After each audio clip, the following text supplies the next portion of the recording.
Oh ya Allah ya Ghafiran,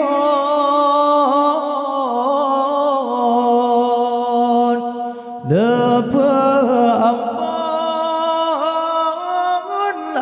yang pemaaf, ia matangan roh yang roh depetungan dia mada syurga yang mantangna